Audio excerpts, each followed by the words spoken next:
So you're seeing a lot of these things emerge with specific artists, with artists that come onto open stage, even just industry managers, labels, people that you're talking to out there. How are you seeing specific artists starting to use the types of ideas you're talking about? Can you give us examples that are out there that will really paint a picture for us for Yeah, I think what this could look some of like? my favourite examples are with some of the smaller bands. So, I'll give you a few examples. There's a band in Scotland called Tidelines that people are welcome to go and have a look at their Instagram page. They've got about 30,000 Instagram followers. I'm sure you've got more than that, Dimitri. And they're a Celtic Scottish band. So it's very niche. And their dream was to play Barrowlands in Scotland. And Barrowlands is a legendary venue, Iggy Pop, David Bowie, Roxy Music, 2,000 capacity, very, very cool. And there wasn't a great deal of confidence around their team that they could actually fill that venue. They actually asked their fans whether they could play there and whether they would come. They asked them if they could do a 3-night residency. Everybody laughed them out of town when they put the idea forward.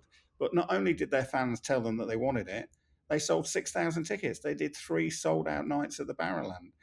And I think that's quite astonishing. We have a band from London called Only the Poets who wanted to do a mainland tour of Europe, excluding the UK. They had loads of data saying that they had thousands of fans in Germany, in Poland, in France, in Spain, in Portugal. And unfortunately, the promoter didn't believe the data that they had and said, we're going to put you in the smallest venues across 17 cities. That tour sold out in about half an hour, and the band went back to the promoter and say, "Well, we need to upgrade these venues. We've got people that want to come to the shows." They did that. They sold tens of thousands of extra tickets. That tour sold really, really well. And in fact, Only the Poets played in Cologne a couple of weeks ago, which was one of the towns, in front of 2,000 people, which is quite astonishing. So where smaller artists have the data and the direct relationship, and they are leaning in and asking their fans, if we did it, would you come?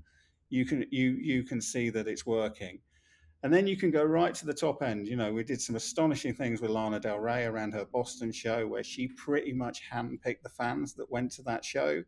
Oasis in the UK, in their general sale for their shows last year, 99.95% of the tickets that they distributed directly to their fans in their UK pre-sale stayed off of the secondary market.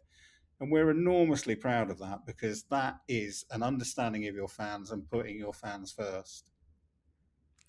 Yeah, it's interesting. All of those examples, I think the three examples you just gave all had to do with live music, testing demand, but going directly to fans. And you've gone from saying that the general experience that we're having with social media is you probably won't even see a concert's already booked, and there's a good chance you won't even see the post announcing that concert. You might miss the concert because you didn't even know one of your favorite bands is coming to town, because there's a 3% chance that you'll see the post Mm-hmm. as you said. And to flipping the script entirely to say, let's just skip all the social media, we won't even book the show yet, we're going to go to the fans and say, do you want to see us here? And if the answer is yes, then we go and book the tour. That's like a transformation around the economics of touring.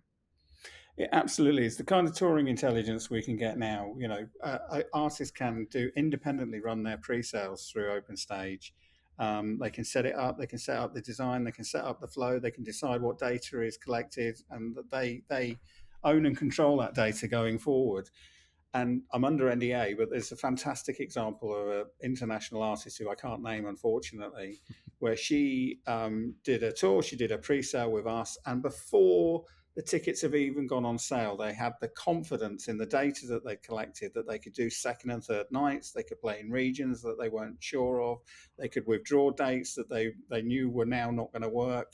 They've now planned a second leg of that tour around much bigger rooms in different regions with confidence, because they have first party data of people, hundreds of thousands of people, when there was only tens of thousands of tickets, that have said, I want to see the show. Now, we also know the particulars of all those people. We know where they live. We know their listening history. We know their relationship with the artist. And it means the other commercial opportunities around going to a show, these people need to travel. Of that tour, there were 2,500 fans that need to get on an aeroplane. Now, in that instance, we could have phoned American Airlines and said, there's a deal to be done here. So if you've got this information, there's a lot of commercial opportunities and engagement opportunities with fans that are being lost because that information isn't held by the artist.